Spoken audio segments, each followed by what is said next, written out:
So we have learned that when vectors are perpendicular, their dot product is equal to 0.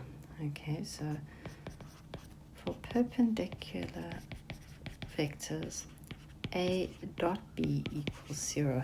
And that means we can use that information to help us to find unknowns. So if A is 4i plus 3j and B is negative 3i plus mj, so this would be my x1, y1, x2, y2.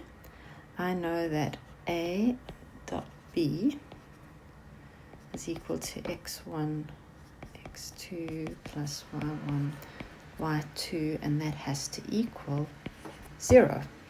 So we have 4 times negative 3 plus 3 times m has to equal 0. So I have negative 12 plus 3m equals 0. So 3m is equal to 12 and m has to equal 4.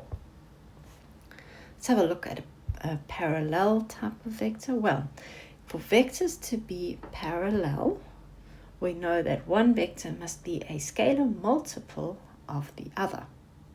Okay, so that means if we've got a vector A, we need to find another vector parallel to A such that its dot product is 87.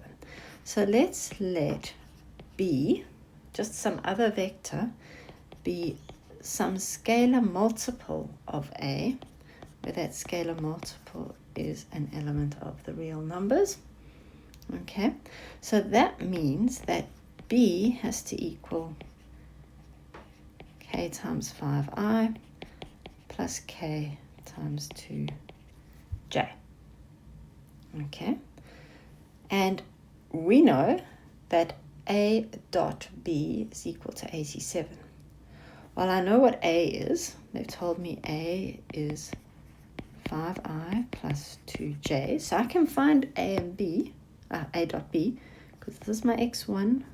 No, let's make y, x2, y2, x1, y1, so that I can have my A dot B, which will be 5 times 5k plus 2 times 2k. That's 25, 29k. So A dot B is 29k. But we also know that A dot B is equal to 87. So therefore, 29k must be equal to 87. And so k equals 3. Now they want us to give them that vector. So we're going to have to say, therefore, B is equal to 15i plus 6j. I'm just substituting my k back in into the vector.